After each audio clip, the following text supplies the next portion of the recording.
শেখ মোহাম্মদ নাসিরুদ্দিন আলবানী রহমতুল্লাহ সহ ইমাম ইবনে হাজম আরো অনেকে বলছেন যে না, এটা কমন সুন্নাত, রাসূলুল্লাহ সাল্লাল্লাহু আলাইহি ওয়াসাল্লামের জন্য খাস ছিল না।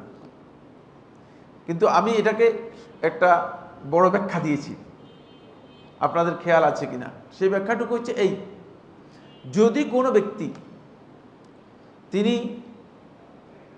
মানে আসরের সালাতের পরে সূর্য আলোকোজ্জ্বল থাকা পর্যন্ত এই সময়ে তিনি কোথাও যান, অথবা তিনি যদি ইচ্ছা করেন তিনি নফল সালাত আদায় করবেন, তাহলে তার জন্য 2 রাকাত সুন্নাহ সালাত আদায় করাটা এটি সুন্নাহ সম্মত আমল, তিনি করতে পারবেন, এক্ষেত্রে বাধা নেই। তবে সেটা নিয়মিত তিনি করবেন না, যেহেতু মানে নিয়মিত করাটা নবী সাল্লাল্লাহু আলাইহি ওয়াসাল্লামের জন্য খাস ছিল। আসুন আজকের আলোচনাটি আপনার ভিন্ন গুরুত্বপূর্ণ পয়েন্টে, আমরা এখন যে সুন্নাতগুলো আলোচনা করতেছি সেগুলো খুবই গুরুত্বপূর্ণ বিষয়। এটা হচ্ছে ঘরে প্রবেশ করার সময় এবং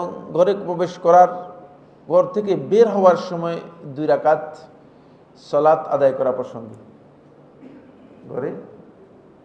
আপনি যখন ঘরে আসলেন তখন আপনি 2 রাকাত সালাত আদায় করবেন, আর ঘর থেকে বের হওয়ার সময় 2 রাকাত সালাত আদায় করবেন।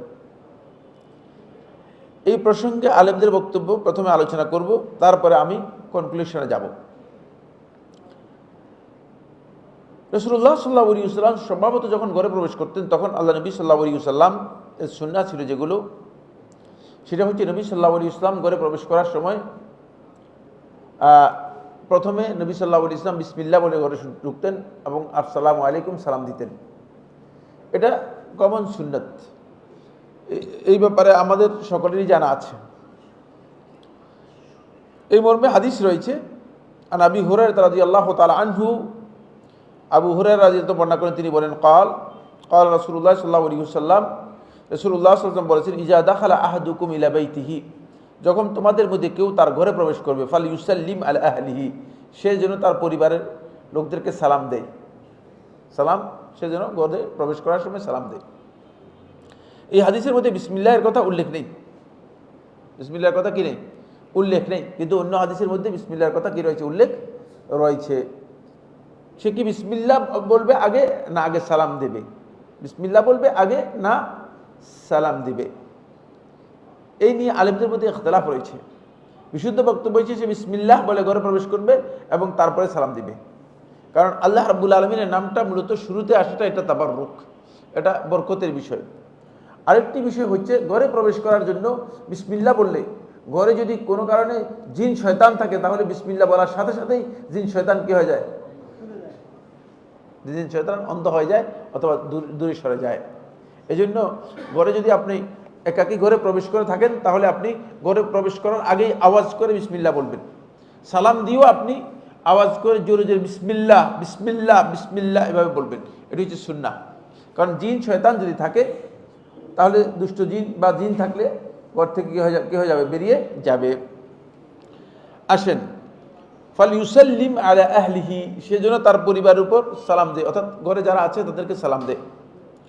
ফাইন লাম ইয়াকুন ফিহি আহাদুন, যদি ঘরের মধ্যে কেউ না থাকে, খালি ঘরের মধ্যে কেউ নেই, তাহলে যদি ঘরের মধ্যে কেউ না থাকে, ফালিয়াকুল, তাহলে সে এইভাবেও সালাম দিতে পারবে, আসসালামু আলাইনা ওয়া আলা ইবাদিল্লাহিস সালিহিন, যেটা আমরা তাশাহুদের মধ্যে দিয়ে থাকি।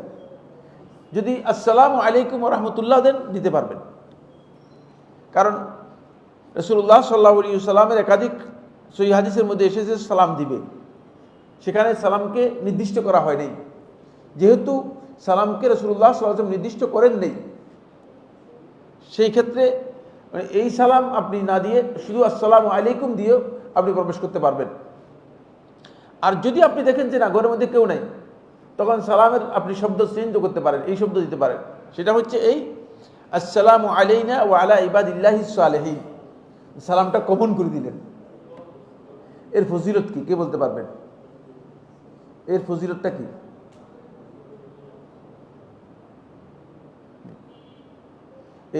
এই কথার ফজিলত কি? কে বলতে পারবে? মানে এই আসসালামু আলাইনা ওয়া আলা ইবাদিল্লাহিস সালিহিনের ফজিলত হচ্ছে মানে আল্লাহর যত নেক বান্দা আছে প্রত্যেকটা নেক বান্দার উপর সালাম দেওয়ার কারণে আপনি প্রত্যেকটা নেক বান্দা পরিমাণ একটি একটি করে সব আপনার আমলনামায় লিখে দেওয়া হবে। এটা আপনারা জানেন না? এটি আপনি মানে প্রত্যেকটি নেক বান্দা আল্লাহ তাআলার কত লক্ষ লক্ষ নেক বান্দা আছে আমরা জানি না। প্রত্যেকটি নেক বান্দার সংখ্যা অনুযায়ী যত লক্ষ নেক বান্দা আছে তত লক্ষ সব আল্লাহ রাব্বুল আলামিন আপনার আমলনামায় লিখে দিবেন। কারণ এদের সবার উপর আপনি সালাম দিয়েছেন, এই জন্য এটা ক্ষুদ্র মনে করেন না, এটাকে ক্ষুদ্র মনে করার কোনো সুযোগ নেই। ওয়াইজা খারাজা, আর যখন ঘর থেকে বের হবে, ফালিয়াকুল, এটা আমরা সবাই জানি, কি বলবে ঘর থেকে বের হলে? বিসমিল্লাহি তাওয়াক্কালতু আলাল্লাহি ওয়ালা হাওলা ওয়ালা কুওয়াতা ইল্লা বিল্লাহ। এটা মানে কমন আমাদের হাদিস দ্বারা। হাদিসটি মুসনাদ আল বাজ্জারের মধ্যে এসেছে। হাদিসটি শুআবুল ঈমানের মধ্যে ইমাম বাইহাকী রাহমাতুল্লাহ বর্ণনা করেছেন। হাফেজ ইসমাইল আত-তাইমি আল আসবাহানী রাহমাতুল্লাহ আলাইহি তারগিব ও তারহিবের মধ্যে বর্ণনা করেছেন। এই হাদিস থেকে আমরা যেটা বুঝতে পেরেছি সেটা হলে ঘরে প্রবেশ করার কমন যে কথা সেটা আসছে। এবার আসুন, এখানে মুসনাদের মধ্যে আরেকটি হাদিস এসেছে। সেই হাদিসটি ইমাম বাজ্জার রাহিমাহুল্লাহ তার মুসনাদের মধ্যে বর্ণনা করেছেন। আন মুআজ ইবনে ফাদালা, মুআজ ইবনে ফাদালা থেকে বর্ণিত, ক্বালা, তিনি বলেন, হাদাসানি ইয়াহইয়া ইবনে আইয়ুব, আমার কাছে হাদিস বর্ণনা করেছে ইয়াহইয়া ইবনে আইয়ুব, আন বকর ইবনে আমর, বকর ইবনে আমর থেকে, আন সাফওয়ান ইবনে সুলাইম, সাফওয়ান ইবনে সুলাইম থেকে। সাফওয়ান ইবনে সুলাইম রাহিমাহুল্লাহ তাআলা তিনি মদিনার শ্রেষ্ঠ তাবিদের মধ্যে একজন ছিলেন। ক্বালা, তিনি বলেন, ক্বালা বকর, বকর বলছেন, হাসিবতুহু আন আবি সালামা, মানে বকর, ওই বকর ইবনে আমর বলতেছে যে সাফওয়ান ইবনে সুলাইম বর্ণনা করেছেন আবি সালামা থেকে। আমি মনে করতেছি যে আমার খেয়াল করতেছে তিনি বলছেন আবু সালামা থেকে বর্ণনা করেছেন। আন আবি হুরায়রা, আবু হুরায়রা থেকে। আনি নবী সাল্লাল্লাহু আলাইহি ওয়াসাল্লাম, নবী সাল্লাল্লাহু আলাইহি ওয়াসাল্লামের থেকে বর্ণনা করেন, ক্বালা, তিনি বলেন, ইজা খারাজতা মিন মানজিলিকা, যখন তুমি তোমার ঘর থেকে বের হবে, ফাসাল্লি রাকাতাইনি, তাহলে ঘর থেকে বের হওয়ার আগে 2 রাকাত নামাজ পড়ে বের হবে। এটা ওই আজকের যে আলোচ্য বিষয়, সে আলোচ্য বিষয়ের এই হাদিস। যখন তুমি ঘর থেকে বের হবে, ইজা খারাজতা মিন মানজিলিকা, যখন তুমি তোমার ঘর থেকে বের হবে, ফাসাল্লি রাকাতাইনি, 2 রাকাত নামাজ পড়বে।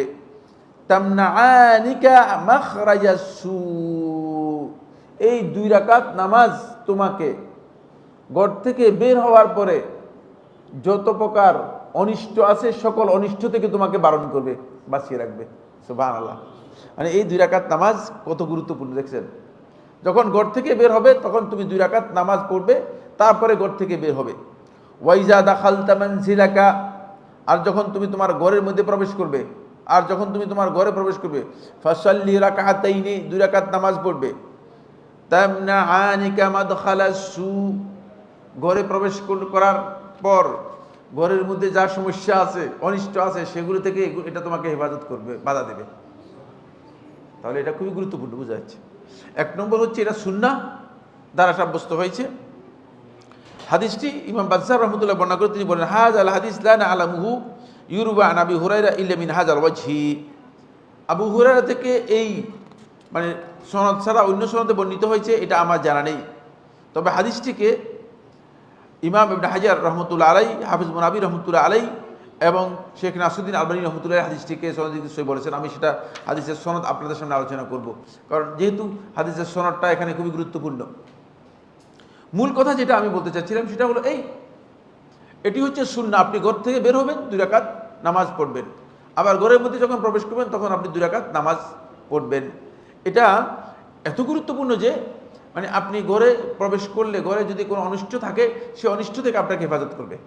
আবার বাইরে হওয়ার পরে আপনার কোনো অনিষ্ট যদি আপনার থাকে, সে অনিষ্ট থেকে আপনাকে কী করবে? হেফাজত করবে। তাহলে এই হাদিসের ফজিলত অনেক বেশি। এখন আপনি জানবেন যেটা, সেটা হলো এই হাদিসের কে আহলুল ইলমের মধ্যে কে হাদিসের সনদকে শক্তিশালী বলেছেন। কেন এই আলোচনা করব? তার কারণ হচ্ছে হাদিসটা মামুল বিহি হওয়ার জন্য শর্ত হচ্ছে আমাদের কাছে কি? হাদিসটা শুদ্ধ হতে হবে, হাদিসটা সহি হতে হবে। মানে হাদিস বললাম খুব ভালো, কিন্তু হাদিস যদি সনদের দিক থেকে শুদ্ধ না হয়, যতই ভালো বলি না কেন, এটা কাজে আসবে কিনা, এটা আমরা আমল করতে পারবো না। এটা আমাদের কাছে কি হবে না? মামুল বিহি হবে না, আমলযোগ্য হবে না। আসেন এক নম্বর হচ্ছে হাফেজ হাইসামি রহমতুল্লাহ আলাইহি বলেন, হাফেজ হাইসামি রহমতুল্লাহ আলাইহি তার একটি কিতাব রয়েছে মাজমাউজ জাওয়ায়েদ ওয়া মানবাউল ফাওয়ায়েদ।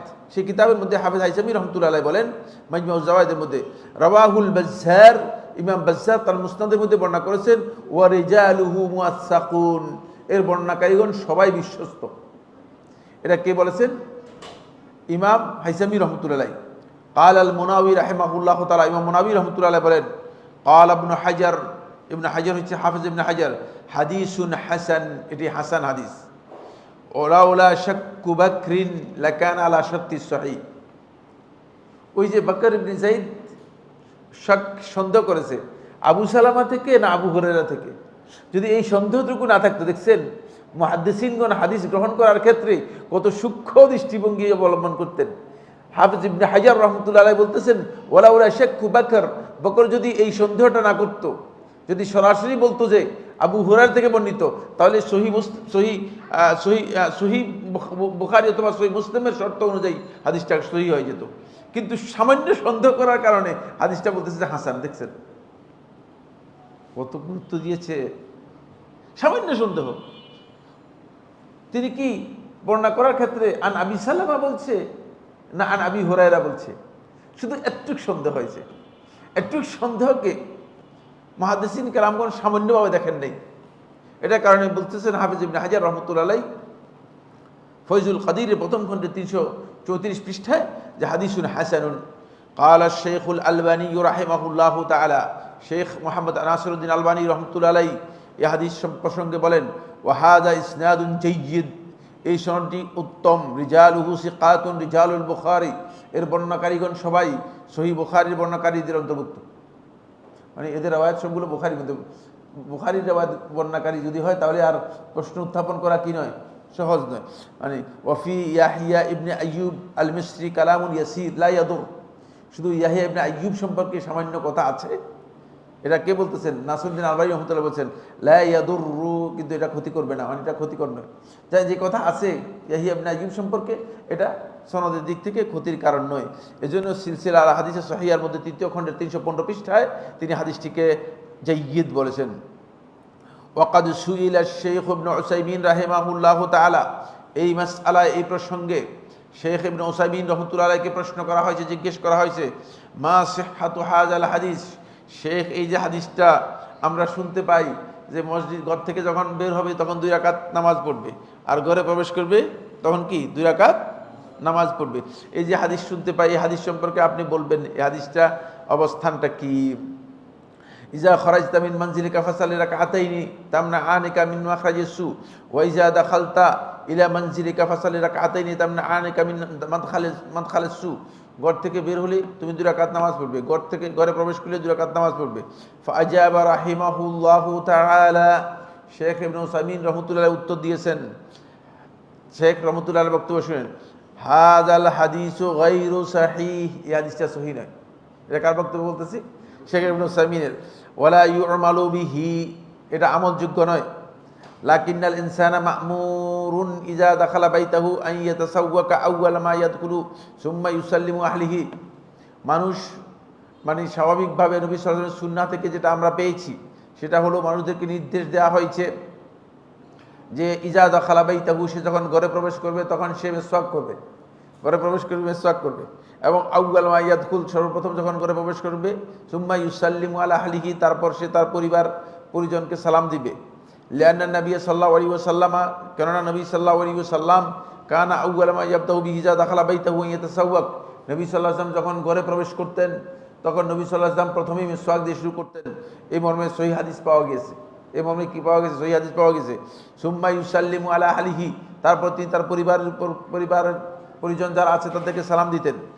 এটা ফতোয়া নূরুন আলা দারবের 2য় খণ্ডের 543 পৃষ্ঠায় এসেছে। ফতোয়া নূরুন আলা দারবের 2য় খণ্ডের 543 পৃষ্ঠায় এসেছে। তাহলে শেখ ইবনে উসাইমিন রাহমাতুল্লাহি আলাইহি হাদিস সম্পর্কে কি বলেছেন? বলেছেন হাদিসটা সহিহ নয়, এবং কি না, হাদিসটা আমলযোগ্য নয়। মা রাওয়াহু ইবনে হিব্বান, কিন্তু এই হাদিসটা ইবনে হিব্বান রাহমাতুল্লাহি আলাইহি তিনি তার কিতাব সহিহর মধ্যে, সহিহ ইবনে হিব্বানের মধ্যে বর্ণনা করেছেন। কামা ফিল ইহসান, যেমন ইহসানের 6ষ্ঠ খণ্ডের 260 পৃষ্ঠায় তিনি বর্ণনা করেছেন। তিনি বর্ণনা করে এই হাদিসের একটা অধ্যায় করেছেন, একটা অধ্যায় হাদিসের একটা পরিচ্ছেদ অথবা অধ্যায় গেছেন, তাহাতা বাব যিকরু মা ইউস্তাহাব্বু লিল মার, এখানে উল্লেখ করা হয়েছে মা ইউস্তাহাব্বু লিল মাররি, যেটা মুস্তাহাব একজন মানুষের জন্য, ইজা আরাদাল খুরুজা মিন বাইতিহি, যখন ঘর থেকে বের হওয়ার ইচ্ছা করবে, আন ইউআদ্দিয়াহু বিরাকাতাইনি, 2 রাকাত নামাজ পড়ে কি করবে, ঘরকে ত্যাগ করবে।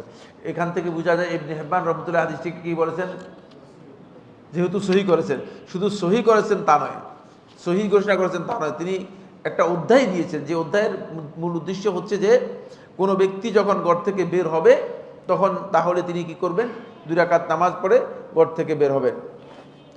আসেন ইবনে হিব্বান কি বলেছেন দেখুন, ক্বালা আখবারানা মুহাম্মদ ইবনে হাসান ইবনে মুকরিম বিল বসরাতে, বসরাতে মুহাম্মদ ইবনে হাসান ইবনে মুকরিম আমার কাছে বর্ণনা করেছেন, হাদ্দাসানা আবু বকর ইবনে আবি শাইবা, মানে আমার কাছে হাদিস বর্ণনা করেছেন আবু বকর ইবনে আবি শাইবা, আবু বকর ইবনে আবি শাইবা সিকা, মানে তারপরে মুহাম্মদ ইবনে হাসান ইবনে মুকরিম বিল বসরা, তিনি হচ্ছেন ইবনে হিব্বানের ওস্তাদ, তিনিও সিকা।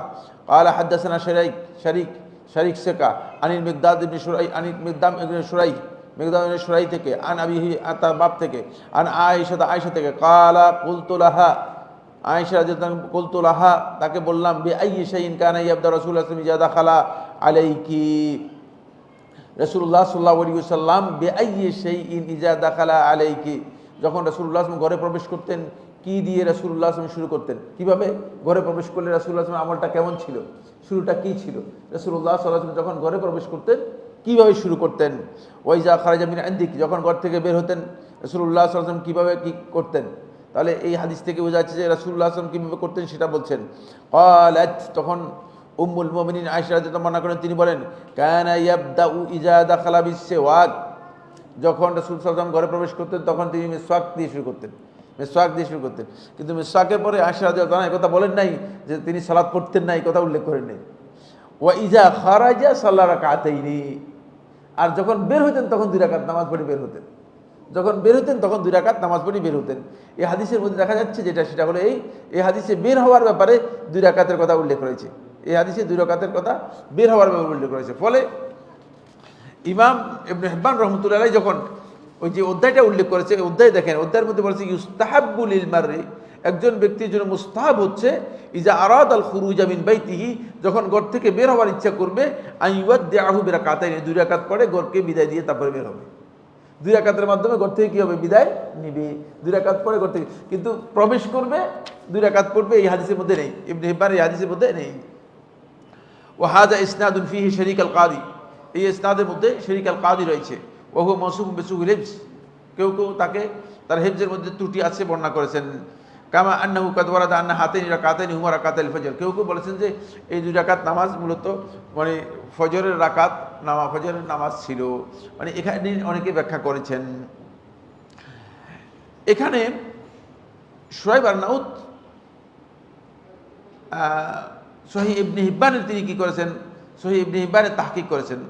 তাহকিকের মধ্যে শুআইব আন-নাউত তিনি এই রেওয়ায়েতকে তিনি দাঈফ করেছেন, বলেছেন যে এই রেওয়ায়েতের মধ্যে মানে সাইয়ুল হিফজ রয়েছে, এই রেওয়ায়েত, এই কারণে তিনি দাঈফ বলেছেন। কিন্তু এই রেওয়ায়েতের একটি অংশ মুসান্নাফ ইবনে আবি শাইবার মধ্যে এসেছে, প্রথম খণ্ডের 168 পৃষ্ঠায়, সেখানে মিসওয়াকের কথা উল্লেখ করা হয়েছে, কিন্তু সেখানে নামাজের কথা উল্লেখ করা হয়নি, আসলে এতটুকু পর্যন্ত হাদিসের বক্তব্য থেকে আমরা যেটা বুঝতে পেরেছি সেটা হলো এই যে 1 নম্বর হচ্ছে, যদি কোনো ব্যক্তি ঘরে প্রবেশ করে তাহলে নবী সাল্লাল্লাহু আলাইহি ওয়াসাল্লাম সুন্নাহ অনুযায়ী তিনি ঘরে প্রবেশ করবেন সালাম দিয়ে, এটা সুন্নাহ। আর ঘরে প্রবেশ করার পরে তিনি মিসওয়াক করবেন, এটাও সুন্নাহ। এরপরে 2 রাকাত নামাজের ব্যাপারে যে হাদিস সাব্যস্ত হয়েছে, যদিও শেখ ইবনে উসাইমিন রাহমাতুল্লাহ আলাইহি বলেছেন যে হাদিসটি সনদ দিক থেকে শুদ্ধ নয়, কিন্তু শেখ নাসরুদ্দিন আলবানী রাহমাতুল্লাহ আলাইহি হাদিসটিকে জাইয়্যিদ বলেছেন। সবচেয়ে বড় কথা হচ্ছে, হাদিসের সবচেয়ে বড় পণ্ডিত শেখ ইবনে হাজার রাহমাতুল্লাহ আলাইহি এটাকে হাসান বলেছেন। ইবনে হাজার রাহমাতুল্লাহ শুধু হাসান বলেছেন তা নয়, ইবনে হাজার রাহমাতুল্লাহ আলাইহি একথা বলেছেন যে যদি বকর ইবনে যায়েদ যে সন্দেহ করেছে, এই সন্দেহ যদি না থাকতো তাহলে এটা সহিহের পর্যায়ে চলে, এটা সহি বলা যেত।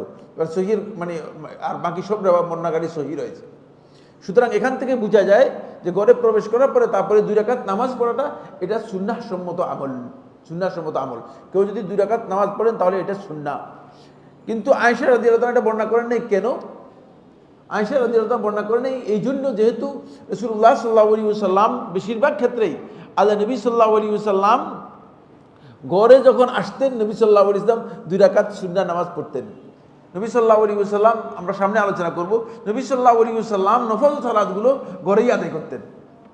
এই জন্য আয়েশা রাদিয়াল্লাহু তাআলা এই বিষয়ে আর আলোচনা করেন নাই, এই বিষয়ে আর আলোচনা করেন নাই। কিন্তু নবী সাল্লাল্লাহু আলাইহি ওয়াসাল্লাম যখন বের হতেন তখনও 2 রাকাত নামাজ পড়তেন। এটা 2টি রিওয়ায়াতের মধ্যেই এসেছে, ইবনে হিব্বানের রিওয়ায়াতের মধ্যে এসেছে, ওই রিওয়ায়াতের মধ্যেও এসেছে। ফলে দেখা যাচ্ছে যে বের হওয়ার সময় তো আর, যদি আমরা ধরি নিই যে নবী সাল্লাল্লাহু আলাইহি ওয়াসাল্লাম রাতে বা যেটা আছে, মনে করেন আসরের পরের নামাজ অথবা জোহরের পরের নামাজ, সামনে এগুলো আলোচনার মধ্যে আসবে, তারপরে মাগরিবের পরের 2 রাকাত, তারপরে এশার পরের 2 রাকাত, এগুলো যদি ধরেন তাহলে হয়তো এই সুন্নাহ আদায় করতেন। এই জন্য কি করেন নাই, আয়েশা রাদিয়াল্লাহু বর্ণনা করেন নাই। এটা হতে পারে, এটা সম্ভাবনা আছে। কিন্তু বের হওয়ার সময় 2 রাকাত, বের হওয়ার সময় তার মানে সুন্নাহ আনে, বের হওয়ার সময় আর সুন্নাহ নেই। তো এখান থেকে বোঝা যাচ্ছে যে মূলত এই সুন্নাহটুকু রাসূলুল্লাহ সাল্লাল্লাহু আলাইহি ওয়াসাল্লাম ঘরে প্রবেশ করার সাথে সম্পৃক্ত। ঘরে প্রবেশ করতেন, রাসূলুল্লাহ সাল্লাল্লাহু আলাইহি ওয়াসাল্লাম সুন্নাহ প্রবেশ করতেন, আদায় করতেন। আর সেই সুন্নাহটুকু রাতেবাও হতে পারে, রাতেবাও হতে পারে। এই জন্য বলছি, খুব ভালো করে খেয়াল করুন, কারণ রাতেবা এবং এমনি সুন্নাত এই দুইটা একসাথে মার্জ করে পড়া যায়, তা মার্জ করা যায়। যেমন আপনি যদি আসেন মসজিদে প্রবেশ করেন, মসজিদে প্রবেশ করলে আপনি জোহরের সময়, জোহরের আগে 2 রাকাত সুন্নাত আছে, জোহরের আগে কি আছে, 2 রাকাত সুন্নাত আছে। এখন আপনি মসজিদে প্রবেশ করেছেন, মসজিদে প্রবেশ করে তাহিয়াতুল মসজিদ 2 রাকাত, উজু করে আসছেন মসজিদ থেকে, মসজিদের টয়লেট থেকে, তাহিয়াতুল উজু 2 রাকাত, তারপরে জোহরের সুন্নত 2 রাকাত, 3টাই একসাথে নিয়ত করে আপনি আদায় করতে পারবেন এবং 3টারই সওয়াব পেয়ে যাবেন। 3টে নিয়ত করলে আপনি 3টারই সওয়াব পেয়ে যাবেন, আর নিয়ত না করলে একটারও সওয়াব পাবেন না। নিয়ত না করলে কি একটারও সওয়াব পাবেন না। এমনি এসে না দাঁড়ায় গেলেন, নামাজ পড়লেন, কোনো সওয়াব পাবেন না। 3টা আপনি নিয়ত করতে হবে, 3টা আপনি মনে মনে কি করতে হবে, ইচ্ছা পোষণ করতে হবে যে 3টা আপনি পড়তেছেন, তাহলে আপনি 3টারই সওয়াব পেয়ে যাবেন। এই হাদিস থেকে মানে এই সুন্নতটুকু সাব্যস্ত হয়েছে। এই সুন্নতটুকু একেবারেই গরিব সুন্নত। গরিব সুন্নত বললাম এই জন্য, গরিব মানে গরিব অর্থ বুঝুন তো আপনারা, গরিব মানে ভিক্ষুক না, গরিব মানে কি, গরিব অর্থ কি, হ্যাঁ, অপরিচিত। ইয়েস, গরিব শব্দের শব্দ হচ্ছে অপরিচিত। মানে কোনো জিনিস যদি অপরিচিত হয়ে যায় তাকে বলা হয় গরিব। আমাদের দেশে গরিব বলে মানে ভিক্ষুক আছে, ভিক্ষুককে না, গরিব হচ্ছে অপরিচিত। এই সুন্নতটা এত অপরিচিত হয়ে গিয়েছে যে মানে এর সম্পর্কে আলোচনাটাও মানে আমাদের মানে কাছে এখন মনে হচ্ছে কেমন কেমন মনে হচ্ছে, জানি ব্যবসাটা মনে হচ্ছে কি যে কি বলতেছে এটা, আবার এই সুন্নত তো মানে আজকে নতুনই শুনলাম। কারণ হচ্ছে এই সুন্নতকে সাপোর্ট করে যাচ্ছে রাসূলুল্লাহ সাল্লাল্লাহু আলাইহি ওয়াসাল্লামের সহিহ হাদিস, আরো সহিহ হাদিস রয়েছে। ওই হাদিস হচ্ছে রাসূলুল্লাহ সাল্লাল্লাহু আলাইহি ওয়াসাল্লাম বলেছেন, লা তাজআলু বুয়ুতাকুম কুবুরা সাল্লু ফি বুয়ুতিকুম, তোমরা তোমাদের ঘরগুলোতে সালাত, নফল সালাত আদায় করো।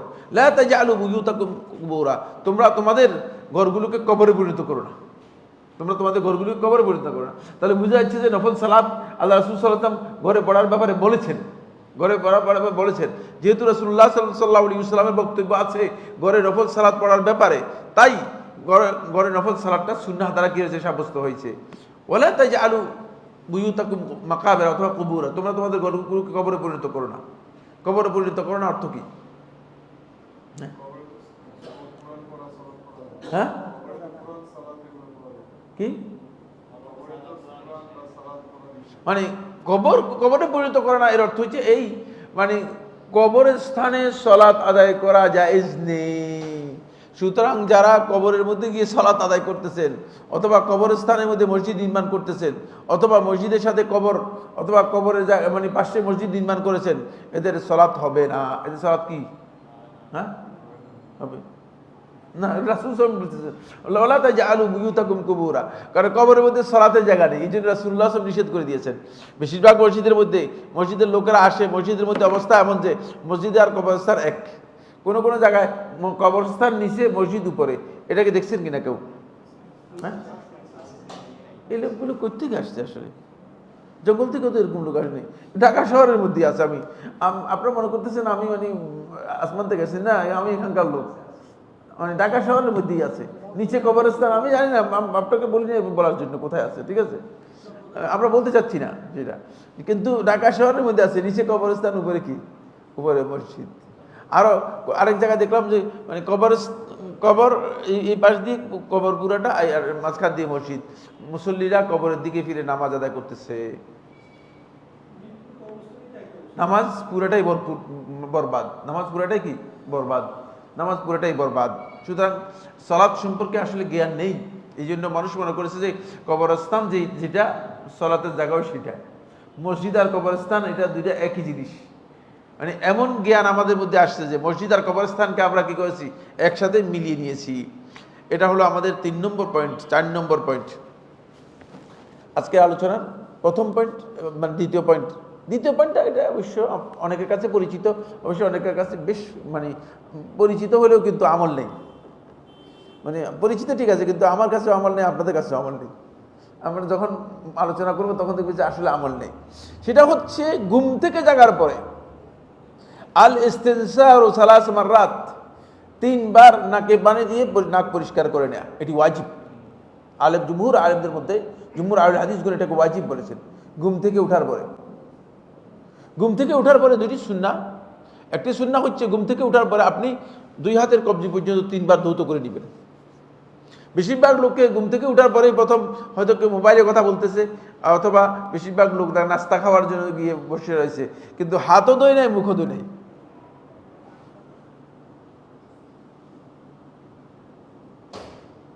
ঘুম থেকে ওঠার পরে সুন্নাহ যেটা সেটা হচ্ছে এই যে আপনি ঘুম থেকে ওঠার পরে প্রথমে আপনি 2 হাতের কবজি 3 বার ধৌত করে নেবেন। তারপরে আপনি নাকে 3 বার পানি দিয়ে নাক পরিষ্কার করে নেবেন। উজু করেন বা না করেন, এটা উজুর সাথে জড়িত বিষয় নয়। যদি উজু করেন তো ভালো, কিন্তু উজু যদি না করেন তাহলে আপনি নাকে পানি দিবেন। উজু না করলেও কি করবেন, নাকে পানি দিবেন, নাক পরিষ্কার করে নেবেন। এটা হচ্ছে সুন্নাহ। আসুন, আন আবি হুরায়রা রাদিয়াল্লাহু তাআলা আনহু قال, আবু হুরায়রা রাদিয়াল্লাহু তাআলা থেকে বর্ণিত, তিনি বলেন, قال রাসূলুল্লাহ সাল্লাল্লাহু আলাইহি ওয়াসাল্লাম, রাসূলুল্লাহ সাল্লাল্লাহু আলাইহি ওয়াসাল্লাম ইরশাদ করেছেন, ইজা ইস্তায়কাযা আহাদুকুম মিন নাওমিহি, যখন তোমাদের মধ্যে কোনো ব্যক্তি তার ঘুম থেকে জাগবে, ফাতাওয়াদ্দা, তারপর সে উজু করবে, ফালিয়াস্তানসির সালাসান, সে যেন 3 বার নাকে পানি দেয়। ফাইন্না শায়তানা ইয়াবিতু আলা খাইশুমিহি, কারণ শয়তান তার এই নাকে আছে না, নাকের ডগায় এসে শয়তান রাত্রে শয়তান এখানে চান্স নেয়, শয়তান এই জায়গায় এসে চান্স নেয়, মানে আপনার ঘুমটাকে বৃদ্ধি করে, যাতে আপনাকে সালাত থেকে অথবা আল্লাহর ইবাদত থেকে আপনাকে কি করতে পারে, বঞ্চিত করতে পারে। কারণ রাত্র জায়গাটা সহজ না কঠিন? হ্যাঁ, রাত্র জায়গা কঠিন বিষয়, রাত্র জায়গা কিন্তু সহজ বিষয় না। রাত্র জায়গা এটা হচ্ছে দাইদানুস সালেহিন, দাবুস সালেহিন, সৎকর্মশীলদের বৈশিষ্ট্য এবং সৎকর্মশীলদের উদাহরণ পরিচয়। এত সহজ নয়। এই জন্য যিনি রাত্রে জাগতে পারবেন নিয়মিত, তিনি মনে করবেন যে আল্লাহ রাব্বুল আলামিন তাকে অনেক বড় তৌফিক দিয়েছেন, নিয়মিত রাত্রে জাগতে পারবেন। কিন্তু এটা ওই ব্যক্তি নয় যে ব্যক্তি নাইট ডিউটি করে তার মাসালা নয়। আপনারা হয়তো বলে, কিন্তু ভাই ঠিক আছে, আপনি যখন রাত্রে জাগার কথা বলছেন, তাহলে আমি নাইট ডিউটি নিব, আমি রাত্রে জাগার জন্য নাইট ডিউটির মাসালা আলোচনা করতেছি না। নাইট ডিউটি যার আছে সে ডিউটির জন্য জাগে আছে, সে ডিউটির জন্য জাগার কথা এখানে আলোচনা হচ্ছে না। এটা আলোচনা হচ্ছে আল্লাহর সন্তুষ্টির জন্য যে জাগবে। বুঝতে পেরেছেন? ঘুম থেকে জাগবে, কিন্তু কি জন্য জাগবে? আল্লাহর সন্তুষ্টির জন্য যে জাগবে তার কথা বলা হচ্ছে। কিন্তু নাইট ডিউটি পালন করার জন্য যদি হয়ে থাকে, তাহলে এই জায়গার মধ্যে কোনো ফায়দা নেই। আসুন, এরপরে আসছে সহিহ মুসলিমের রাওয়ায়াত। সহিহ মুসলিমের এই হাদিসের মধ্যে একটা জিনিস আছে, এই 3 জনের পিছিয়ে দেন। ইজা ইস্তায়কাযা আহাদুকুম মিন নাওমিহি ফাতাওয়াদ্দা, এই হাদিস থেকে বোঝা যায় ঘুম থেকে ওঠার পরে উজু করলে এই কাজটা করবে। মানে উজুর সাথে যুক্ত করা হয়েছে, এই জন্য উজুর সাথে যুক্ত করা হয়েছে। মূলত এখানে সুন্নাহ হচ্ছে ঘুম থেকে উঠে উজু করা, এটাও সুন্নাহ। মানে আপনি ঘুম থেকে ওঠার পরে উজু না করাটা, অধিকাংশ লোককে দেখা যায় যে ঘুম থেকে উঠে উজু করে না, এটাও কিন্তু সুন্নাহ। মানে যেমনিভাবে নাকে পানি দিবে ঠিক তেমনিভাবে উজু করাটাও কি, এটাও সুন্নাহ। ঘুম থেকে উঠে তিনি অন্য কাজ করতেছেন, আর বিশেষ করে মহিলাদেরকে আপনি দেখতে পাবেন যে ঘুম থেকে উঠে উজুও করে না, গোসল করে না, এরপরে দুপুরে গিয়ে গোসল করে। হয়তো হতে পারে যে গোসল ফরজ হয়ে গিয়েছে, কিন্তু দুপুরে গিয়ে গোসল করে। আপনি দেখবেন যে অনেক অলসতা রয়েছে, অনেক অলসতা রয়েছে, বেখবর পুরা। এটা একেবারেই সুন্নাহ পরিপন্থী কাজ, একেবারেই সুন্নাহ পরিপন্থী কাজ। প্রথম কাজই হচ্ছে ঘুম থেকে উঠার পরে দুনিয়ার যত কাজ আছে সবগুলো স্টপ করে প্রথম কাজ হচ্ছে কি? উজু করবে। যদি উজু করতে না পারেন, মানে উজু করার কোনো সমস্যা থাকে, সমস্যা থাকতে পারে, পানির সমস্যা থাকতে পারে, অন্য সমস্যা থাকতে পারে, যদি উজু করার সমস্যা থাকে তাহলে তিনি 2 হাতের কবজি পর্যন্ত ধুয়ে নাকে কি করবেন? নাকে 3 বার পানি দিবেন। অবশ্যই তাকে নাকে পানি দিতে হবে। আসুন হাদিসটা পড়িনি, একদম পরিপূর্ণ হাদিসগুলো সবগুলো পড়ে তারপর আমি মুলাখাস কথা কি হবে সেটা বলে দিচ্ছি। সহিহ মুসলিমের রওয়ায়াতের মধ্যে এসেছে আবু হুরায়রা রাদিয়াল্লাহু তাআলা আনহু আন্না নবী সাল্লাল্লাহু আলাইহি ওয়াসাল্লাম قال, আবু হুরায়রা থেকে বর্ণিত, তিনি বলেন রাসূলুল্লাহ সাল্লাল্লাহু আলাইহি ওয়াসাল্লাম ইরশাদ করেছেন, ইজা ইস্তাইকাযা আহাদুকুম মিন মানামিহি, যখন তোমাদের মধ্যে কোনো ব্যক্তি তার ঘুম থেকে জাগবে, ফালিয়াস্তানসির সালাসা মাররাত, সে যেন 3 বার নাকে পানি দেয়। এখানে উজুর কথা আছে? এই রিওয়ায়াতের মধ্যে উজুর কথা নেই, দেখছেন? আগের রিওয়ায়াতটা মুকাইয়াদ, মুকাইয়াদ বলা হয় থাকে, মানে উজু সহ উল্লেখ করা হয়েছে। আর পরের রিওয়ায়াতটা মুতলাক, উন্মুক্ত রাখা হয়েছে, বলে দেওয়া হয়েছে ঘুম থেকে উঠলেই কি করবে? ফালিয়াস্তানসির সালাসান, সে যেন 3 বার নাকে পানি দেয়। ফাইন্না শাইতান ইয়াবিতু আলা খায়াশিমিহি, কারণ শয়তান তার নাকের ডগায় কি করে? রাত্রি যাপন করে থাকে। এই হাদিসটি আবু হুরায়রা থেকে সহিহ বুখারীর মধ্যে এসেছে। সহিহ বুখারী হাদিস নম্বর 3295, তারপরে সহিহ মুসলিম হাদিস নম্বর 238। এবং এই হাদিস থেকে 2টি জিনিস প্রমাণিত হয়েছে। একটি জিনিস প্রমাণিত হয়েছে, যদি কেউ উজু না করে থাকে তাহলে তিনি নাকে পানি দিলেই যথেষ্ট হবে, নাকে পানি দিতে হবে, মানে নাকে পানি দিতে হবে। আর যদি সুন্নাহ, এটাও সাব্যস্ত হয়েছে, সুন্নাহ হচ্ছে তিনি কি করবেন? উজু করে নেবেন। সুন্নাহ হচ্ছে তিনি উজু করে নেবেন। সহিহ বুখারীর একক রিওয়ায়াতের মধ্যে এসেছে, সহিহ বুখারীর একক একটি রিওয়ায়াতের মধ্যে এসেছে, সেটা আগের রিওয়ায়াতের মতোই। সেটা হলো এই, যদি উজু করে সে যেন মানে নাকে পানি দেয়, এবং রাসূলুল্লাহ সাল্লাল্লাহু আলাইহি ওয়াসাল্লাম এই কথা বলেছেন।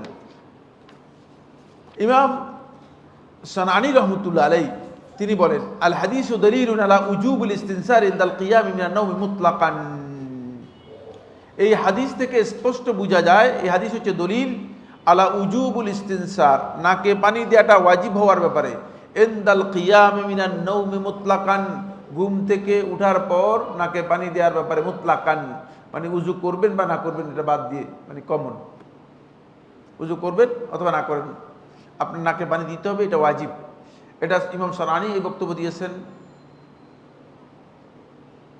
তারপরে শাওকানি এই বক্তব্য দিয়েছেন, নাসিরুদ্দিন আলবানী রহমতুল্লাহ বক্তব্য দিয়েছেন, আর শেখ ইবনে উসাইমিন রহমতুল্লাহ আলাইহি এই বক্তব্য দিয়েছেন, আর অনেকেই বক্তব্য দিয়েছেন, যাদের বক্তব্য হচ্ছে এই, আহলে ইলমের বক্তব্য হচ্ছে এই, যে নাকে কি করবে? পানি দিবে। ইল্লা আন্না ফি রিওয়ায়াতিল বুখারী, তবে বুখারীর রিওয়ায়াতের মধ্যে আছে, ইজা ইস্তাইকাযা আহাদুকুম মিন মানামিহি ফাতাওয়াদ্দা, বুখারীর রিওয়ায়াতের মধ্যে সে উজু করলে ফালিয়াস্তানসির। এই হাদিস থেকে বোঝা যায় যে মুতলাক যেটা এসেছে সেটাকে কি করা হয়েছে? মানে মুকাইয়াদ করা হয়েছে, যখন উজু করবে তখন নাকে পানি দিবে। এখান থেকে ইমাম সানানী রহমতুল্লাহ দলিল গ্রহণ করতেছেন সেটা হলো এই, তিনি বলছেন যে উজু করলে নাকে পানি দিবে। কিন্তু আমি দলিল গ্রহণ করতেছি উল্টা, সেটা হচ্ছে এই যে মানে নাকে পানি দেওয়াটা এমনি, নাকে পানি দেওয়াটা মুতলাকান, নাকে পানি দেওয়াটা হচ্ছে সুন্নাহ, কিন্তু মুতলাকান উজু করাও হচ্ছে সুন্নাহ। এই জন্য রাসূলুল্লাহ সাল্লাল্লাহু আলাইহি ওয়াসাল্লাম উজু করার কথা বলেছেন। কারণ ঘুম থেকে স্বাভাবিকভাবে উঠলে কি উজু করার দরকার আছে? না, দরকার নেই। উজু তো আপনি নামাজের জন্য করবেন, ঘুম থেকে মানে উঠে তো আপনি, যেহেতু রাসূলুল্লাহ সাল্লাল্লাহু আলাইহি ওয়াসাল্লাম উজু করার কথা বলেছেন, এর অর্থ হচ্ছে এই, ঘুম থেকে উঠলে আপনি কি করবেন? যেমনি নাকে পানি দিবেন ঠিক সুন্নাহ, ঠিক তেমনি আপনি উজু করবেন, এটাও কি সুন্নাহ। এটা আমি মানে এখান থেকে ইজতিহাদটুকু বের করেছি। এটা সানানী যে ইজতিহাদ করেছেন সেই ইজতিহাদের বিপরীত ইজতিহাদ, বুঝতে পেরেছেন? সানানী ইজতিহাদ করেছেন সেটা হলো এই যে উজু করারটাকে তাকিদ করা হয়েছে। উজু যখন করবে তখন কি করবে? সে নাকে পানি দিবে। কিন্তু তিনি বলতেছেন, ওয়াজাহাবা আখারুন ইলা আনাল ইস্তিনসার ইউশরাউ লিকুল্লি মুস্তায়কিজিন মিন নাওমিল লাইলি সাওয়াউন তাওয়াদ্দা আও লাম ইয়াতাওয়াদ্দা, ওয়াযালিকা আখযান বিউমুমি রিওয়ায়াতি মুসলিম। তিনি বলেন যে একদল লোক তারা বলেছে ইস্তেনসার, নাকে পানি দেওয়াটা ইউশরাউলি কুল্লি মুস্তাইকিজ, প্রত্যেক ওই ব্যক্তি যে ঘুম থেকে উঠবে, মানে রাত্রের ঘুম থেকে উঠবে, সেই ব্যক্তির জন্য এটা মাশরু, শরীয়তসম্মত অথবা সুন্নাহসম্মত, সাওয়াউন তাওয়াদ্দা আলাম ইয়াতাওয়াদ্দা, উযু করুক না করুক নাকে পানি দিবে। আখজান বিউমুম রিওয়ায়াতে মুসলিম, সহিহ মুসলিমের আম রিওয়ায়াত থেকে তারা এই কথা বলেছেন এবং তারা এর ইল্লত হিসেবে বর্ণনা করেছেন। রাসূল সাল্লাল্লাহু আলাইহি ওয়াসাল্লাম বলেছেন যে ফাইন্না শাইতানা ইয়াবিতু আলা খাইশুমিহি, কারণ রাসূল কারণ বলে দিয়েছেন কেন নাকে পানি দিবে। এর কারণ রাসূলুল্লাহ সাল্লাল্লাহু আলাইহি ওয়াসাল্লাম বর্ণনা করেছেন কেন আমরা নাকে পানি দিব।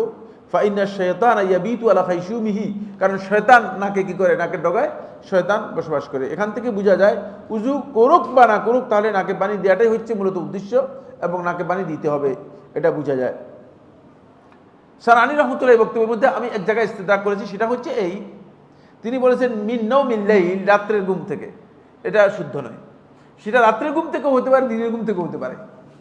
মানে আপনি রাত্রের ঘুম থেকে ঘুম হিসেবে ধরলে রাসূলুল্লাহ সাল্লাল্লাহু আলাইহি ওয়াসাল্লাম বলেছেন যে মিন নাওমিহি, সে তার ঘুম থেকে উঠলেই কি করবে, ঘুম থেকে উঠলেই নাকে পানি দিবে। এখন রাত্রের ঘুম থেকে উঠলে নাকে পানি দিবে, দিনের ঘুম রাতে নাকে পানি দিবে না, এটা শুদ্ধ নয়। কারণ যেহেতু ঘুম রাসূলুল্লাহ সাল্লাল্লাহু আলাইহি ওয়াসাল্লাম কমন বলেছেন, সুতরাং রাত্রের ঘুমও হতে পারে, দিনের ঘুমও কি হতে পারে, রাত্রের ঘুমও হতে পারে, দিনের ঘুমও হতে পারে। কারণ দিনের বেলায় অনেক লোক আছে যে মানে দিব্যি মনে করেন 5 ঘন্টা 7 ঘন্টা ঘুমায় থাকে, তিনি অবশ্যই কি করবেন, নাকে পানি দেবেন। এটা এই কাজটি সুন্নাহ বা মুস্তাহাব। দেখি এবার শেখ ইবনে উসাইমিন রহমতুল্লাহ আলাইহি এই মাসআলার মধ্যে কি বলেছেন একটু শুনেন। শেখ রহমতুল্লাহ আলাইহি একটা কিতাব রয়েছে আশরাহুল মুখতাসার লিবুলুগুল মারাম, বুলুগুল মারামের একটা মুখতাসার সংক্ষিপ্ত একটা সরা করেছেন শেখ ইবনে উসাইমিন রহমতুল্লাহ আলাইহি। এটা দ্বিতীয় খণ্ডের 50 পৃষ্ঠায় শেখ ইবনে উসাইমিন রহমতুল্লাহ আলাইহি বলেন, তিনি বলেন ওয়া আলা কুল্লি হাল, সর্বাবস্থায়, ফাইন্নাল্লাহ তাআলা কাদ ইউসাল্লিতু শাইতান আলা বনি আদম, আল্লাহ তাআলা শয়তানকে আদম সন্তানদের উপর কি করে দিয়েছেন, মুসাল্লাত করে দিয়েছেন। শয়তানকে মানুষের উপর আল্লাহ তাআলা চাপিয়ে দিয়েছেন, শয়তান থেকে বাঁচার কোনো উপায় নেই। শয়তানকে আল্লাহ রাব্বুল আলামিন বনি আদমের উপর কি করেছেন, চাপিয়ে দিয়েছেন। শয়তান ফাইজা নামা, যখন ঘুমাবে, বাতাস শয়তান আলা খাইশুমিহি বিইজনিল্লাহি আযজা ওয়া জাল, আল্লাহ তাআলার অনুমতি ক্রমে, অনুমোদনেই শয়তান তার নাকের ডগায় কি করবে, ঘুমাবে। আমার নবী সাল্লাল্লাহু আলাইহি ওয়াসাল্লাম বিল ইস্তিনসার, এই কারণেই নবী সাল্লাল্লাহু আলাইহি ওয়াসাল্লাম নাকে পানি দিতে নির্দেশ দিয়েছেন। ওয়া হুয়া আনতাস্তানশিকাল মা সুম্মা তাস্তানসিরাহু, তবে ইস্তিনসার বলতে দুটি জিনিসকে বোঝায়। একটা হচ্ছে আনতাস্তানশিকাল মা আল ইস্তিনশাক, নাকে পানি প্রথমে টানা, এভাবে পানি হাতের মধ্যে নিয়ে এভাবে টানবে, তারপরে হাত দিয়ে নাকে এগুলো সুম্মা তাস্তানসিরাহু, তারপরে এগুলোকে বের করে নেবে। সালাসা মাররাতিন, 3 বার করবে। তাতহির লিল খাইশুম মিন আসরি শয়তান, শয়তানের চিহ্ন থেকে, এমন নিজের নাকের এই ডগাটাকে কি করার জন্য, নাকের এই ডগাটাকে পবিত্র করার জন্য। সলফে সালিহিনগণ অনেকে বলেছেন যে নাকে এই যে পানি দেওয়াটা, এই পানি দেওয়াটা এত গুরুত্বপূর্ণ যে যদি কোনো ব্যক্তি নিয়মিত এই কাজটি করে তাহলে সে ব্যক্তির নাকের যে রোগগুলো আছে সেই রোগগুলো হবে না। বুঝতে পারেন? মানে এই কথার অর্থ এখান থেকে আপনারা গিয়ে বলে যে কারণ নাকের রোগ থাকলে বলে যে তুমি নাকে পানি দাও না, মনে হয় এর বলার সুযোগ নেই। এটা একটা কারণ, এটা একটা কারণ। বেশিরভাগ লোকেরই নাকের যে রোগগুলো আছে সেই রোগগুলো হবে না যদি তারা নিয়মিত নাকে পানি দিয়ে থাকে। কারণ শয়তান এই নাকের ডগায় থাকে এবং শয়তান নাকের ক্ষতি করে। নাকের রোগগুলো মানে শয়তানের দিক থেকে হয়ে থাকে। এবং এটাও আপনাদেরকে আজকের এই আলোচনার মধ্যে বলতে চাই, সেটা হলো অনেকগুলো রোগ রয়েছে, এই 3 জনকে বলছি এদিকে সরানোর জন্য। অনেকগুলো রোগ রয়েছে, সেটা হলো এই রোগগুলো বেশিরভাগ শয়তান অথবা জিনের মাসের কারণে হয়ে থাকে। তার মধ্যে জুমহুর আহলে হাদিসগণ বলেছেন যে এই ক্যান্সার যে একটা রোগ রয়েছে এটা শয়তানের মাসের কারণে হয়ে থাকে। এই জন্য ক্যান্সার রোগী যদি হয়ে থাকে সর্বপ্রথম তাকে চিকিৎসা করাবেন, বুঝলেন না, জিন অথবা শয়তানের মাস, এটার চিকিৎসা করাবেন, তারপরে মানে তাকে ক্যান্সারের অন্য চিকিৎসা করাবেন, তাহলে দেখবেন যে সে উপকৃত হবে। এটা শেখ ইবনে উসাইমিন রহমতুল্লাহ আলাইহি বলেছেন, আর অনেকেই বলেছেন। সুন্নাহ থেকে এই ধরনের দিক নির্দেশনা পাওয়া যায়। আমাদেরকে খেয়াল রাখতে হবে যে এটা কিন্তু খুবই গুরুত্বপূর্ণ একটি বিষয়, যাতে করে আমরা এটা বুঝতে পারি। এরপরে শেখ রাহিমাহুল্লাহ তাআলা বলেন ওয়াহাজাত তাসদীদু মিনাল্লাহি আযজা ওয়া জাল্লা লাহু হিকমাতুন, এই যে আল্লাহ তাআলা আদম সন্তানদের খাইসুমের উপর, আদম সন্তানের নাকের মধ্যে এই শয়তান মানে কি করবে, এসে রাত্রি যাপন করবে, এটা এই যে তাসলিত, এই যে একটা শয়তানকে তাদের উপর মানে আদম সন্তানের উপর এইভাবে চাপিয়ে দিলেন, এটা আল্লাহর একটা হিকমত আছে।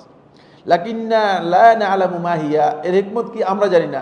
ইল্লা আন্নানা না'লামু আন্নাহু লাম ইউসাল্লিত ইল্লা লিহিকমাতিন, অবশ্যই এটা বিশ্বাস করতে হবে যে আল্লাহ তাআলার কোনো হিকমত আছে, যে হিকমতের কারণে আল্লাহ তাআলা শয়তানকে এতটুকু পাওয়ার দিয়েছেন। ওয়াহুয়া গায়রু ইস্তিনসারিল উযু, তবে এটা উযুয়ের ইস্তিনসার নয়। এটা কে বলতেছেন? ইবনে উসাইমিনের বক্তব্য। লিআন্না ইস্তিনসার আল উযু ইয়াকুনু মিন আমালিল উযু, কারণ উযুর মধ্যে নাকে পানি দেওয়া এটা উযুর আমলের অন্তর্ভুক্ত, আর এটা হচ্ছে উযুর আমলের মধ্যে অন্তর্ভুক্ত। লাকিন হাযা ইস্তিনসারুন খাস, এটা বিশেষ, নাকে বিশেষভাবে নাকে পানি দেয়া। হাত্তা লাউ ফারাদা আনাল ইনসানা ফিল বার ওয়া লাইসা ইনদাহু মা, যদি এমন হয় যে কোনো একজন ব্যক্তি মরুভূমির মধ্যে আছে, বাহিরে আছে, ওয়ালাইসা ইনদাহু মা, তার কাছে পানি নাই, ইউরিদু আন ইয়াতাম্মা বাদাল উযু, উযু ছাড়া সে কি করতে চায়? তায়াম্মুম করতে চায়। নাকুলু ইস্তানসা সালাসান, তাকে আমরা প্রথম বলবো যে আগে নাকে 3 বার পানি দিয়ে নাও। মানে যদিও তায়াম্মুম করে উযু করবে, নামাজ আদায় করবে, কিন্তু নাকে 3 বার পানি দিতে হবে। এটা কার বক্তব্য? আমি এগুলো নিজে তৈরি করা বক্তব্য, বুঝতে পেরেছেন? এটা ইবনে উসাইমিন রাহমাতুল্লাহ আশ-শারহুল মুখতাসার লিবুলুগিল মারামের 2য় খণ্ডের 50 পৃষ্ঠায় বলেছেন, দেখতে পারবেন, 2য় খণ্ডে 50 পৃষ্ঠায় বলেছেন। আচ্ছা, এরপরে তিনি বলতেছেন যে যদি নাকুলু ইস্তানসা সালাসান লিহাজিল হিকমা, এই হিকমতের কারণে, হিকমতটা হচ্ছে শয়তানের আসাদ থেকে নিজেকে মুক্ত করার জন্য। সুতরাং এটা সুন্নাহ সম্মত একটি গুরুত্বপূর্ণ আমল। এবার আসেন শেখ সালেহ আল ফাউজান কি বলেছেন। শেখ সালেহ আল ফাউজানের বক্তব্য হচ্ছে এই ব্যাপারে। শেখ সালেহ আল ফাউজান বলেন, মাশরুইয়াতুল ইস্তিনসার ইনদাল কিয়াম মিন নাওমিল লাইলি বিল মাই সালাসা মাররাত, যে ঘুম থেকে, রাতের ঘুম থেকে উঠে পানি দিয়ে 3 বার নাকে পানি দেয়া, এটা শরিয়াসম্মত এবং সুন্নাহসম্মত আমল। মিনাল উলামা মান ইয়ারা আন্নাহু ওয়াজিব, আলেমদের মধ্যে কেউ কেউ এটাকে ওয়াজিব মনে করেছেন। অমিনুম মান ইয়ারা আন্নাহু মুস্তাহাব, কেউ কেউ এটাকে মুস্তাহাব বা সুন্নত মনে করেছেন। ওয়াস সাহিহু আন্নাহু ওয়াজিবুন, তিনি বলতেছেন এটা সুন্নত নয়, শুধু এটা ওয়াজিব। দেখছেন, মানে এতক্ষণ পর্যন্ত আমরা সুন্নত নিয়ে আলোচনা করতেছি, কিন্তু শেখ রহমতুল্লাহ জুমহুর আহলে হাদিস মুহাদ্দিসিন বলেছেন এটা সুন্নাহ, জুমহুর মুহাদ্দিসিনের বক্তব্য এটা সুন্নাহ।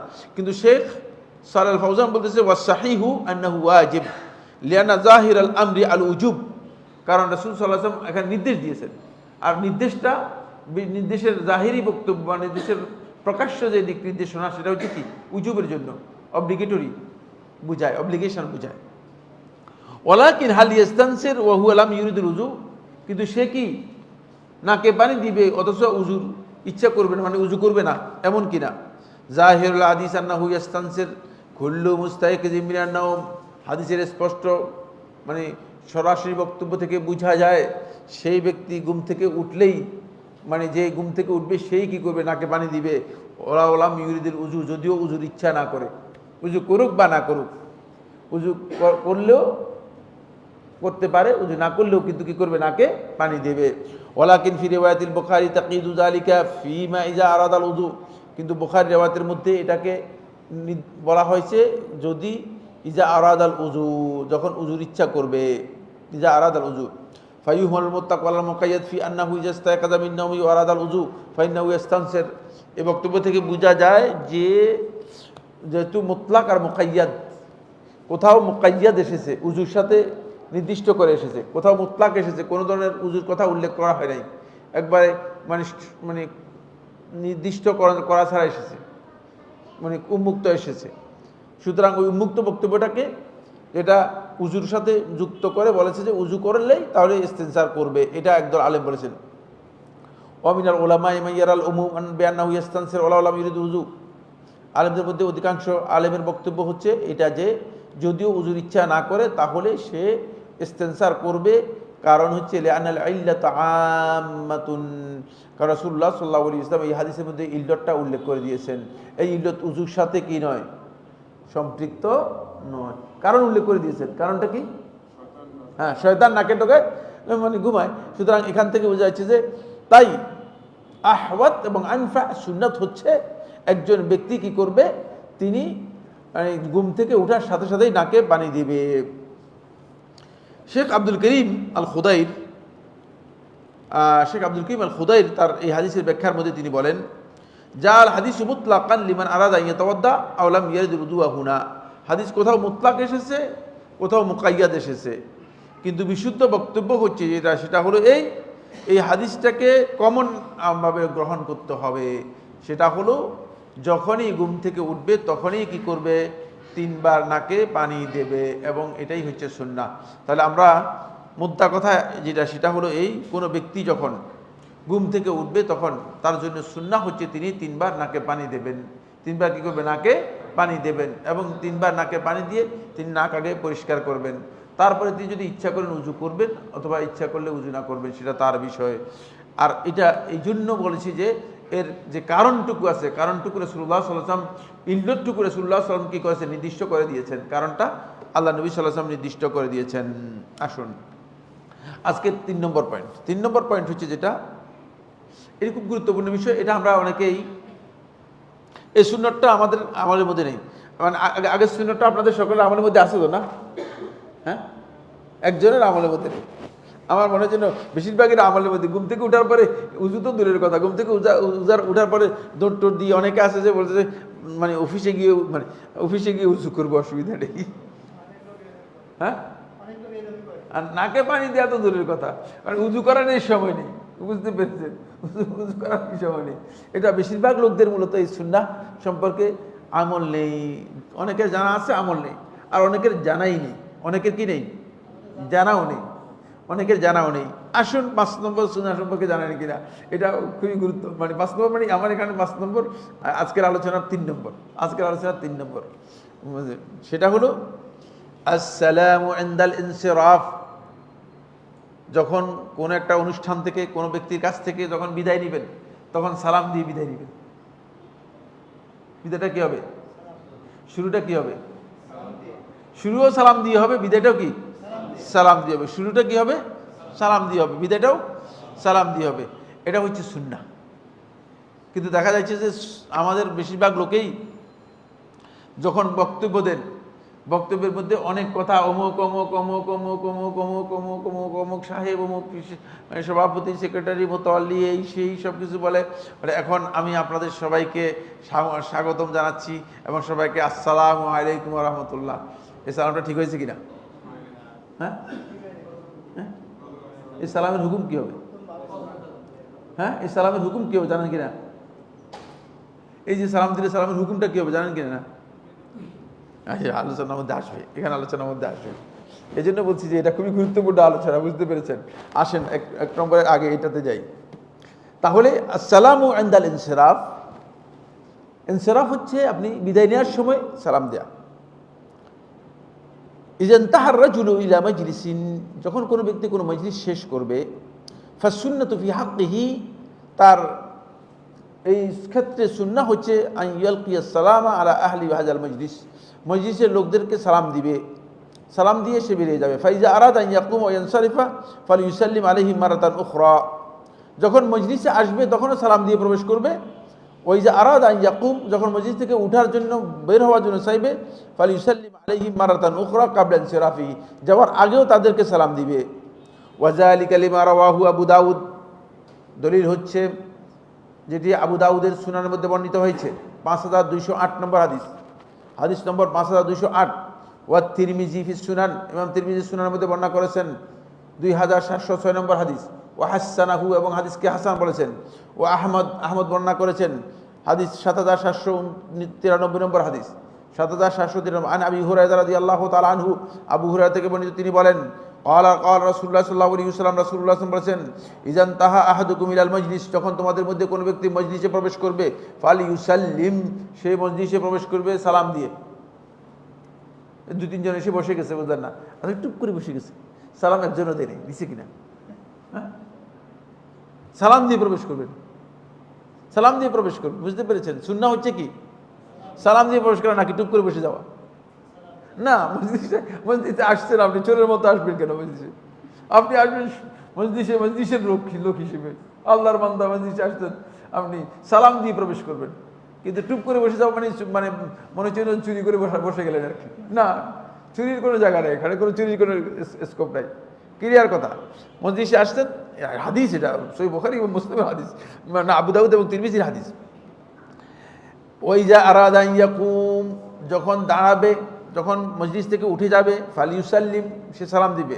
ফালাইসাতিল উলা বিআহাক্কা মিনাল আখিরা, প্রথমটার চেয়ে দ্বিতীয়টার মূল্য কম নয়,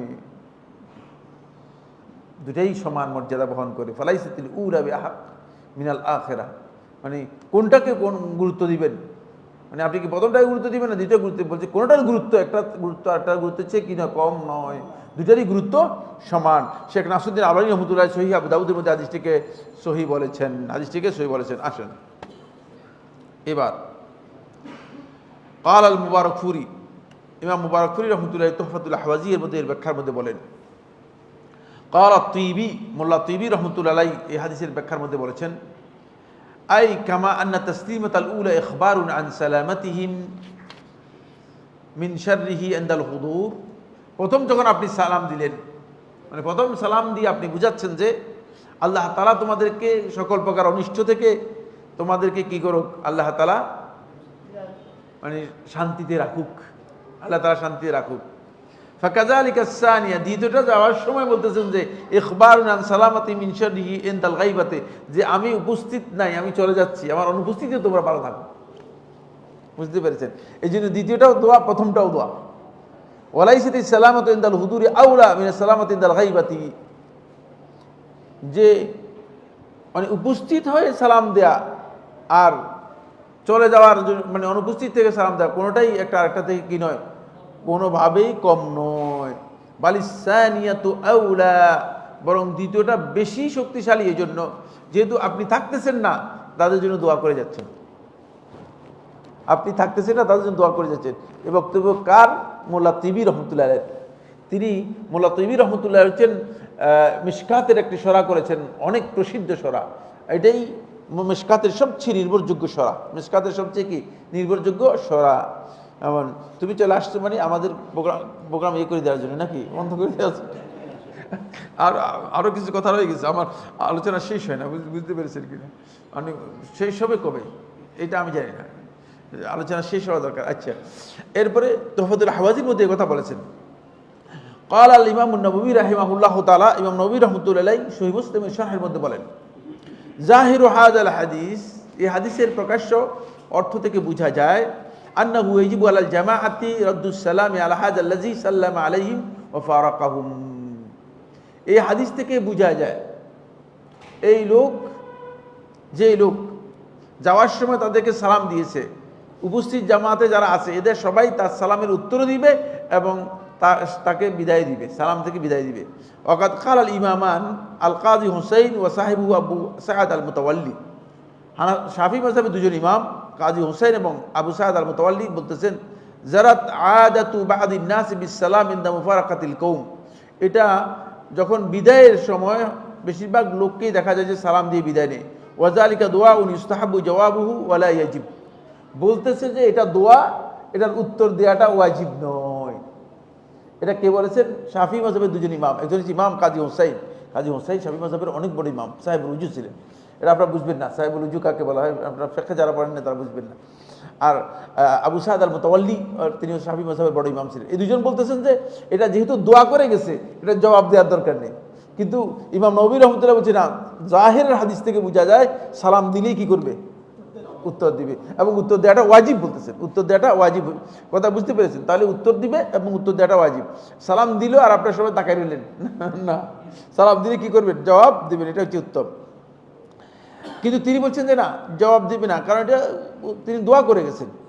লিআন্না তাহিয়াতা ইন্নামা তাকুনু ইনদাল লিকা লা ইনদাল ইনসিরাফ, তাদের বক্তব্য তারা আকল দিয়ে দলিল দিচ্ছেন, আকলি দলিল দিচ্ছেন। তাদের আকলি দলিল হচ্ছে এই, লিআন্না তাহিয়াতা অভিবাদন, স্বাগতম জানানো, মানে সালাম তো স্বাগতমের একটা দিক, মানে আপনি তাকে অভিবাদন জানালেন, এটা হয় ইনদাল লিকা, সাক্ষাতের সময়, লা ইনদাল ইনসিরাফ, যাওয়ার সময় না। তো যাওয়ার সময় যেটা হয় সেটা কি বলতে, যাওয়ার সময়টা হচ্ছে দোয়া।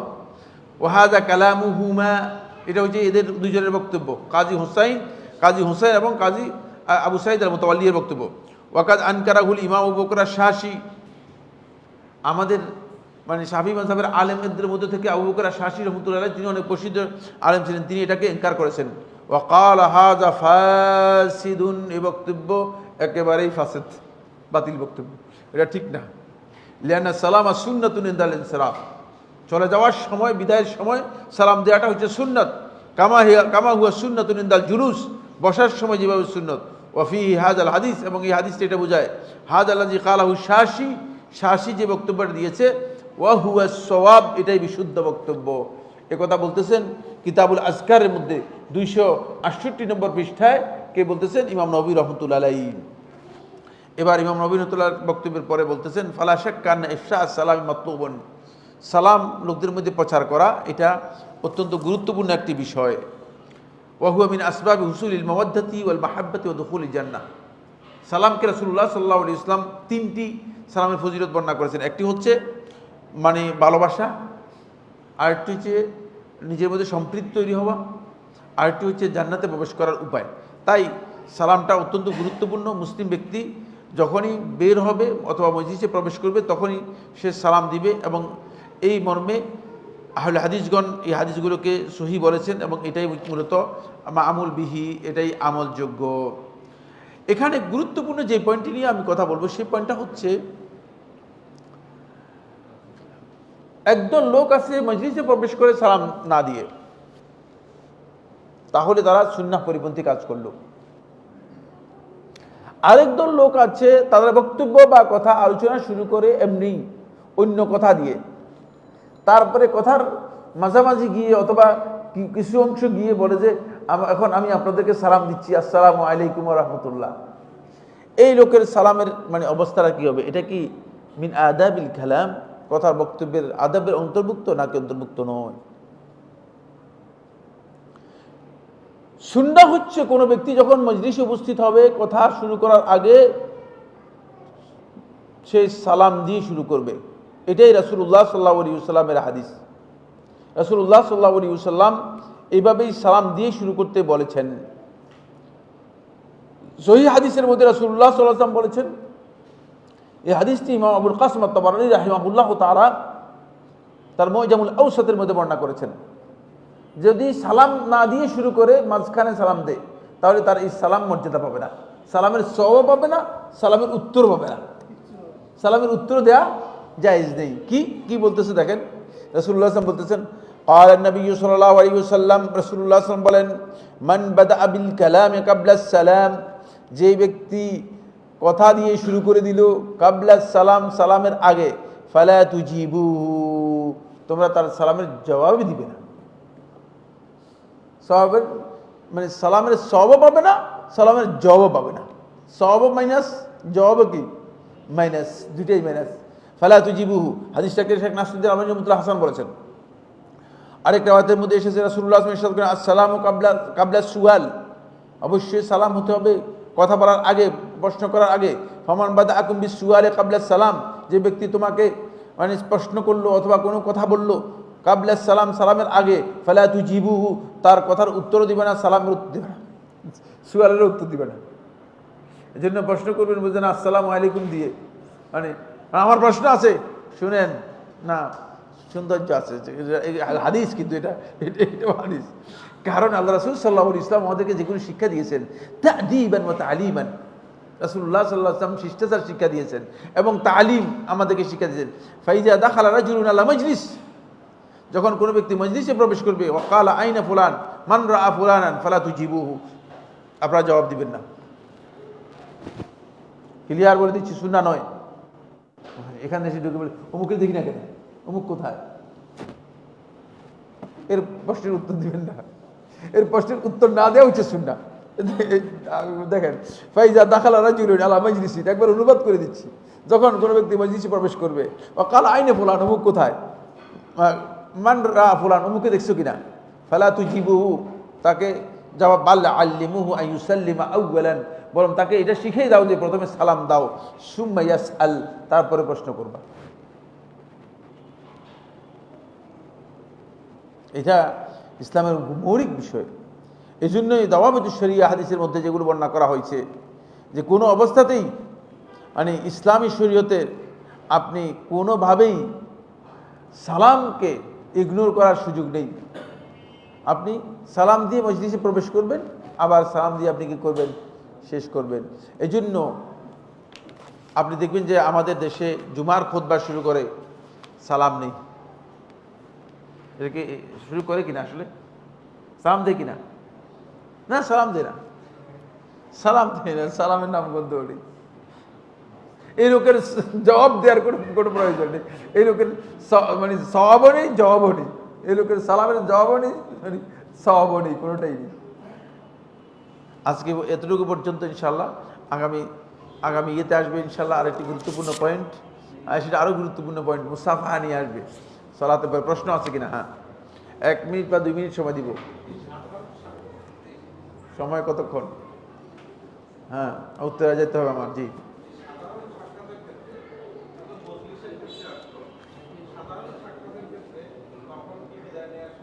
হ্যাঁ, যেহেতু এই আমার ইয়ে চলে যাচ্ছে, এদিকে ঘুরে চলে যাচ্ছে। হ্যাঁ হ্যাঁ, সাক্ষাতের ক্ষেত্রেও আপনি যখন বিদায় নেবেন তখন আসসালামু আলাইকুম বলে বিদায় নেবেন। জি, এটাই হচ্ছে সুন্নাহ। জি, এরপরে প্রশ্ন। হ্যাঁ, যতবার মন চায় পড়তে পারো, যতবার মন চায় পড়তে পারো। ইস্তেখারা সালাতের জন্য শর্ত নয় যে কোনো নির্দিষ্ট সময়। ইস্তেখারা সালাত তিনি যতক্ষণ পর্যন্ত তার মানে মনের মধ্যে ইতমিনান না আসবে ততক্ষণ পর্যন্ত তিনি পড়তে পারবেন। জি,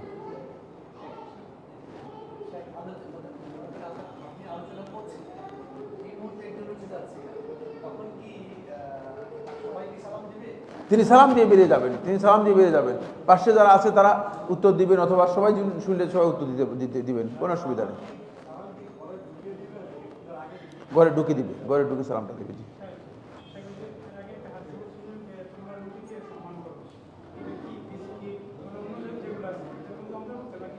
না, শুধু রুটি, শুধু রুটি, বিস্কুট না। জি, শুধু রুটি বোঝানো হয়েছে। হ্যাঁ, মসজিদে প্রবেশের সালাম তো এটা সুন্নাহ, এটা আলোচনা হয়ে গেছে। এটা আপনি গত বছরের মাসালা আলোচনা করতেছেন। না, যারা ছিল না তারা শুনতে হবে, এগুলো তো রেকর্ড আছে, রেকর্ড থেকে শুনে নেবেন। হ্যাঁ, এটা আলোচনা হয়ে গেছে। জি,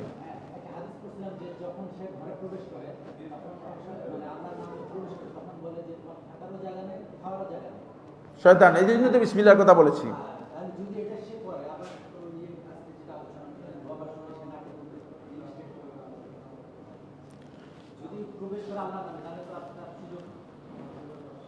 না, মানে এই হাদিসে তো এই হাদিস সাংঘর্ষিক নয়।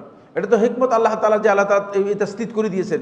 এটা যেটা ইবনে উসাইমিন রহমাতুল্লাহ বলেছেন, যেটা আল্লাহ তাআলা আল্লাহর পক্ষ থেকে কি করেছেন, তাকে মানে শয়তানকে মানে তাসদীদ ক্ষমতা দিয়ে দিয়েছেন, চাপিয়ে দিয়েছেন। সুতরাং শয়তান এটা করতে পারে, ঘুমিয়ে যাওয়ার পরে শয়তান এটা করতে পারে, শয়তান আপনার নাকে ঢোকায় মানে আসার মতো শয়তানের সেই ক্ষমতা দেওয়া হয়েছে। জি, হুম,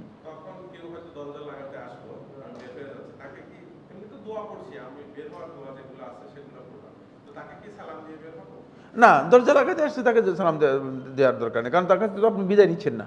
আপনি মানে যদি মজলিস থেকে বের হন অথবা কোনো একটা ব্যক্তির কাছ থেকে বিদায় নিয়ে থাকেন, তাহলে সালাম দিয়ে বের হবেন।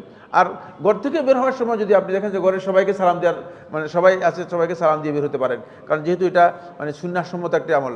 চলে যাওয়ার সময় সালাম দেওয়া সুন্নাহসম্মত আমল। হাযা সুবহানাকাল্লাহুম্মা ওয়া বিহামদিকা আশহাদু আল্লা ইলাহা ইল্লা আনতা আস্তাগফিরুকা ওয়া আতুবু ইলাইক। আসসালামু আলাইকুম ওয়া রাহমাতুল্লাহি ওয়া